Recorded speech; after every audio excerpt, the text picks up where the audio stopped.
Danmark er efterhånden begyndt at hate på hele verden. De render rundt og tænker på, hvordan man kan skære den i små stykker og lade ingenting blive tilbage. Glemme alle minder og alt det de kloge sagde.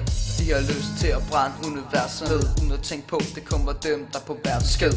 Tænkte ikke på andre end dem fucking selv, og det var for sent da de indså, det var hele verden de var ved at slå ihjel. Men nu er det for sent, verden er som den er. Der er ingen der kan ændre den og hvad den indebærer. Så lad være, så lad være, så lad være. Lad være at tro, du kan splitte hele verden ad. Lad være at tro, du kan fylde alle med had. Lad være at tro, du kan sætte hele samfundet i tænk. Når du får de tanker, så prøv at tænke på, hvordan det ville gå, hvis alt gik efter dine tanker. De er forskellige fra alle andre.